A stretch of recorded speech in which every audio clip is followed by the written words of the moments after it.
Baseball is more beloved than really any other sport.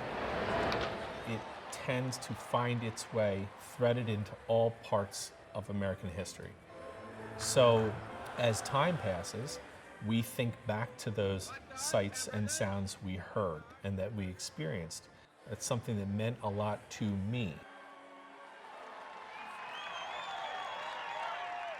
One thing that's always driven baseball memorabilia and really, frankly, collectibles in general is nostalgia. It's that feeling of remembering that favorite lunchbox you had when you were a kid, or that favorite baseball card. And baseball, really more than any other sport, and quite frankly, more than almost any other memorabilia form, has really lent itself to that generational collecting, to that ability to collect something that brought you as close to those memories as possible.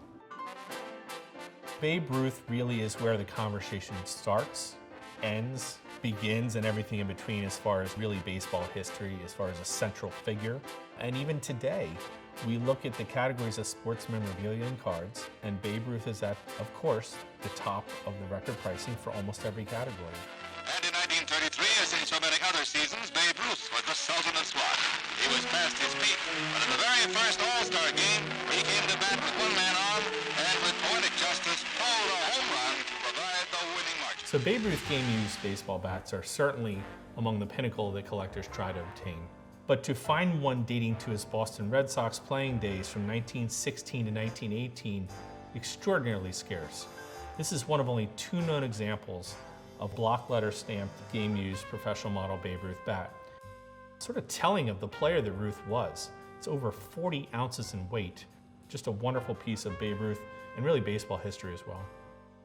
Babe Ruth and Lou Gehrig, absolutely the most dynamic and legendary duos in Major League Baseball history. They did have a patch where they did not get along. Their personalities were definitely very different. Lou was a very quiet, very professional, very sort of down the middle person, where Ruth was out there. Towards the end of certainly Gehrig's life, when he became ill, they very much reconciled, and Ruth was there to support him.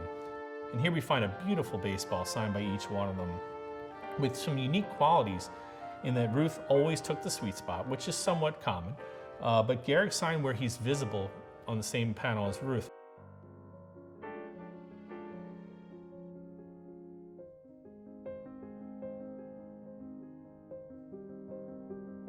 There are only 2 handwritten and signed letters in the archive, and the scarcity of these is not just the fact that they're signed and written by Lou Gehrig, but they're from that 1939 to 41 period in which the disease was ravaging Gehrig's body.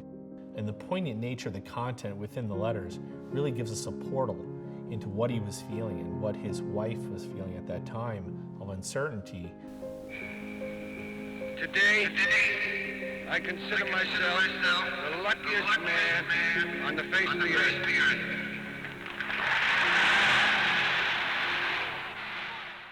Baseball is considered America's pastime. And then as time grew, you saw American presidents who were embracing sports and what sports could mean to their campaigns and what they could mean to the culture. It became a celebrated game. If you go back to that time in history, it was the most popular form of entertainment, certainly in this country and in many ways the world.